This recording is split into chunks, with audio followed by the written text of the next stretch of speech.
Hello, my name is Isabel Carpenter and I'm a geography graduate from the University of Manchester. For my undergraduate dissertation, I conducted some research on the honeybees of Manchester in order to establish the best ways to protect and conserve them in this urban environment.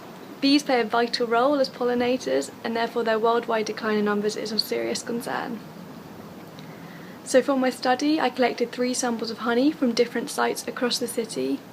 I then identified and counted the pollen within it, and this allowed me to see how the different sites across Manchester compared, as well as give an overall picture as to which plants the bees of Manchester were visiting.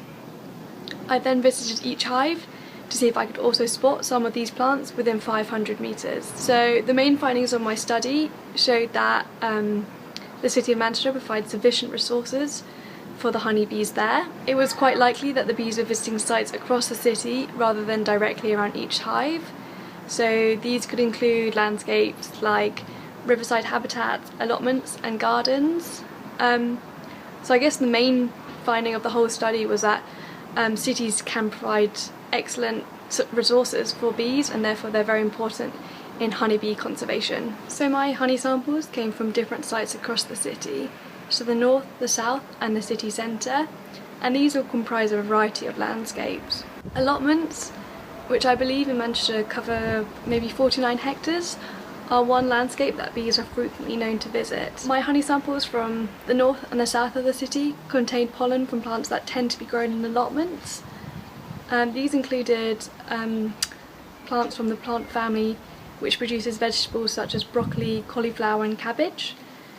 And this highlights how allotments, which are prominent in most cities, can be excellent spaces in supporting honeybees in the urban environment. Riverside habitats are another landscape to which bees frequently visit.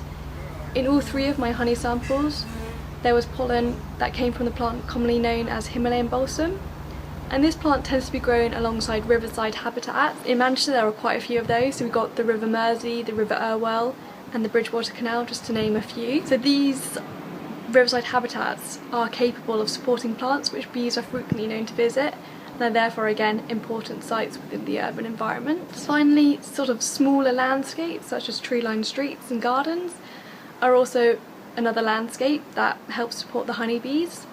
So my honey sample from the city centre had the greatest amount of pollen despite being the most built up urban area, which isn't what I would have expected to see. So this shows that the bees were visiting smaller sites across the city centre and gaining pollen from there. So these smaller sites are still very important in honeybee conservation in the urban environment. So what type of pollen was found in the honey? Well, Manchester's honeybees were visiting 18 different plant families. So some of these families included the cabbage family, Brassicaceae, and also the Roseaceae family, which includes many edible fruits that we eat, like apples and pears. So with most of the pollen grains, I was able to identify them to the next ranking. So this meant that it comprised a variety of species. So we had carrot, dandelion, cannabis, honeysuckle and pine, just to name a few of them there. So it shows that there was a great variety of plants to which the bees were visiting. So how can we help the honeybees in Manchester? Well, I'd say the main one is plant as many plants as possible in any space you have available to you. So whether that's plant pots, window boxes, gardens, they're all great sites that bees can utilise.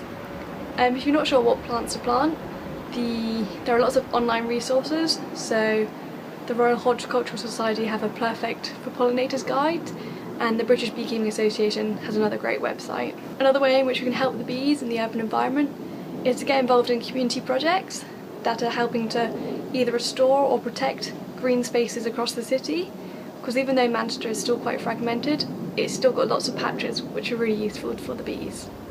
I think as a guesstimation, beer made with honey sourced from across Manchester would probably contain maybe 25 different plant families, which would probably comprise almost like hundreds of different species, so there'd be quite a lot of different pollen going into your pint of beer.